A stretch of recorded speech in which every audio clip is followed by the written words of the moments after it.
Alice's Adventures in Wonderland by Lewis Carroll. Chapter 1. Down the Rabbit Hole. Alice was beginning to get very tired of sitting by her sister on the bank and of having nothing to do. Once or twice she had peeped into the book her sister was reading, but it had no pictures or conversations in it. "And what's the use of a book," thought Alice, "without pictures or conversation?" So she was considering in her own mind, as well as she could, for the hot day made her feel very sleepy and stupid, whether the pleasure of making a daisy chain would be worth the trouble of getting up and picking the daisies, when suddenly a white rabbit with pink eyes ran close by her. There was nothing so very remarkable in that, nor did Alice think it so very much out of the way to hear the rabbit say to itself, oh dear, I shall be late." Then she thought over afterwards. It occurred to her that she ought to have wondered at this, but at the time it all seemed quite natural. But when the rabbit actually took a watch out of its waistcoat pocket and looked at it and then hurried on, Alice started to her feet, for it flashed across her mind that she had never before seen a rabbit with either a waistcoat pocket or a watch to take out of it, and burning with curiosity she ran across the field after it, and fortunately was just in time to see it pop down a large rabbit hole under the hedge. In another moment down went Alice after it, never once considering how in the world she was to get out again. The rabbit hole went straight on like a tunnel for some way, and then dipped suddenly down, so suddenly that Alice had not a moment to think about stopping herself before she found herself falling down a very deep well. Either the well was very deep, or she fell very slowly, for she had plenty of time as she went down to look about her and to wonder what was going to happen next. First she tried to look down and make out what she was coming to, but it was too dark to see anything. Then she looked at the sides of the well and noticed that they were filled with cupboards and bookshelves. Here and there she saw maps and pictures hung upon pegs. She took down a jar from one of the shelves as she passed. It was labeled orange marmalade, but to her great disappointment it was empty. She didn't like to drop the jar for fear of killing somebody, so managed to put it onto one of the cupboards as she fell past it. "Well," thought Alice to herself, "after such a fall as this, I shall think nothing of tumbling downstairs. How brave they'll all think me at home. Why, I wouldn't say anything about it, even if I fell off the top of the house." Which was very likely true. Down, down, down. Would the fall never come to an end? "I wonder how many miles I have fallen by this time," she said aloud. "I must be getting somewhere near the center of the earth. Let me see, what would be 4,000 miles down, I think?" For you see, Alice had learned several things of this sort in her lessons at the schoolroom, and though this was not a very good opportunity for showing off her knowledge, as there was no one to listen to her, still it was good practice to say it over. "Yes, that's about the right distance. But when I wonder what latitude or longitude I've got to..." Alice had no idea what latitude was or longitude either, but though they were nice grand words to say. Presently she began again. "I wonder if I shall fall right through the earth. How funny it'll seem to come out among the people that walk with their heads downward. The antipathies, I think." She was rather glad there was no one listening this time, as it didn't sound at all the right word. "But I shall have to ask them what the name of the country is, you know. Please, ma'am, is this New Zealand or Australia?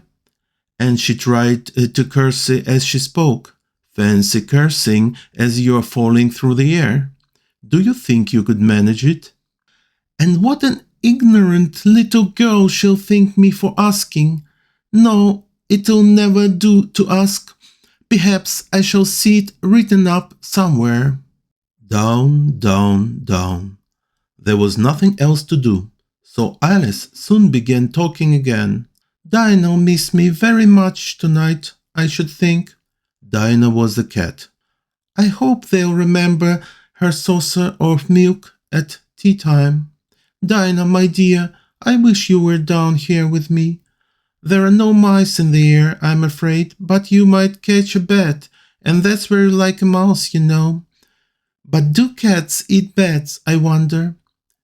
And there Alice began to get rather sleepy, and went on saying to herself, in a dreamy sort of way, Do cats eat bats? Do cats eat bats? And sometimes, Do bats eat cats? For you see, as she couldn't answer either question, it didn't much matter which way she put it. She felt that she was dozing off and had just begun to dream that she was walking hand in hand with Dinah and saying to her very earnestly, Now, Dinah, tell me the truth. Did you ever eat a bat? Then suddenly, thump, thump, down she came upon a heap of sticks and dry leaves, and the fall was over. Alice was not a bit hurt, and she jumped up on her feet in a moment. She looked up, but it was all dark overhead.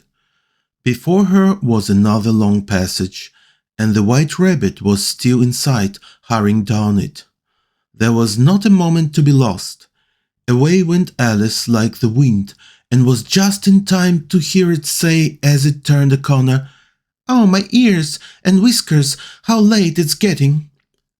She was close behind it when she turned the corner, but the rabbit was no longer to be seen.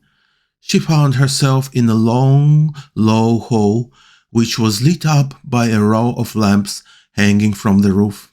There were doors all round the hall, but they were all locked, and when Alice had been all the way down one side and up the other, trying every door, she walked sadly down the middle, wondering how she was ever to get out again. Suddenly she came upon a little three-legged table, all made of solid glass.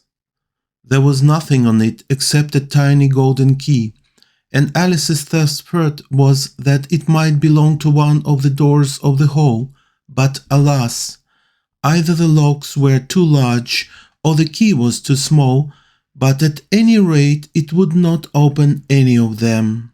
However, on the second time round, she came upon a low curtain she had not noticed before, and behind it was a little door about 15 inches high. She tried the little golden key in the lock, and to her great delight it fitted. Alice opened the door and found that it led into a small passage, not much larger than a rat hole. She knelt down and looked along the passage into the loveliest garden you ever saw. How she longed to get out of the dark hole and wander around among those beds of bright flowers and those cool fountains, but she could not even get her head through the doorway. And even if my head would go through, thought poor Alice, it would be of very little use without my shoulders. Oh, how I wish I could shut up like a telescope.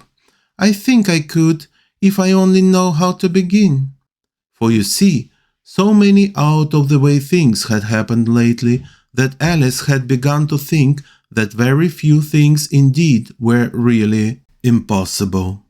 There seemed to be no use in waiting by the little door, so she went back to the table, half hoping she might find another key on it, or at any rate a book of rules for shutting people up like telescopes.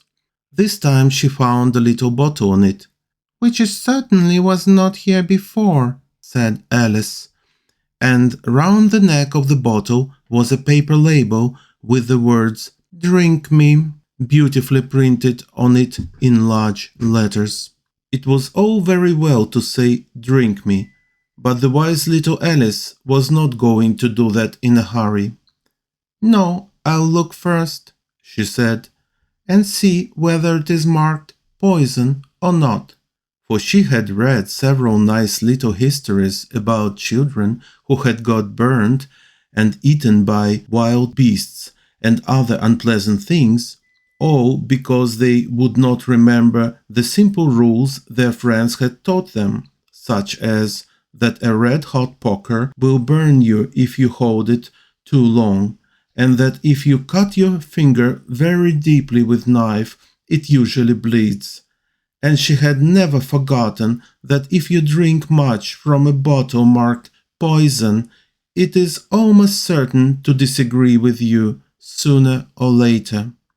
However, this bottle was not marked poison, so Alice ventured to taste it, and finding it very nice. It had in fact a sort of mixed flavor of cherry tart, custard, pineapple, roast turkey, toffee, and hot buttered toast. She very soon finished it off. "What a curious feeling," said Alice. "I must be shutting up like a telescope." And so it was indeed. She was now only 10 inches high, and her face brightened up at the thought that she was now the right size for going through the little door into that lovely garden. First, however, she waited for a few minutes to see if she was going to shrink any further. She felt a little nervous about this. "For it might end, you know," said Alice to herself, "in my going out altogether like a candle. I wonder what I should be like then." And she tried to fancy what the flame of a candle is like after the candle is blown out, for she could not remember ever having seen such a thing. After a while, finding that nothing more happened, she decided on going into the garden at once. But alas for poor Alice, when she got to the door, she found she had forgotten the little golden key, and when she went to the table for it, she found she could not possibly reach it. She could see it quite plainly through the glass, and she tried her best to climb up one of the legs on the table, but it was too slippery, and when she had tired herself out with trying, the poor little thing sat down and cried. "Come, there is no use in crying like that," said Alice to herself rather sharply. "I advise you to leave off this minute." She generally gave herself very good advice, though she very seldom followed it, and sometimes she scolded herself so severely as to bring her tears into her eyes, and once she remembered trying to box her own ears for having cheated herself in a game of croquet where she was playing against herself, for this curious child was very fond of pretending to be two people. "But it's no use now," thought poor Alice, "to pretend to be two people. Why, there is hardly enough of me left to make one respectable person." Soon her eye fell on a little glass box that was lying under the table. She opened it and found in it a very small cake, on which the words "Eat me" were beautifully marked with currants. "Well, I'll eat it," said Alice, "and if it makes me grow larger, I can reach the key, and if it makes me grow smaller, I can creep under the door, so either way I'll get into the garden, and I don't care which happens." She ate a little bit and said anxiously to herself, "Which way? Which way?" holding her hand on the top of her head to feel which way it was growing, and she was quite surprised to find that she remained the same size. To be sure, this generally happens when one eats cake, But Alice had got so much into the way of expecting nothing but out of the way things to happen that it seemed quite dull and stupid for life to go on in the common way. So she set to work and very soon finished off the cake.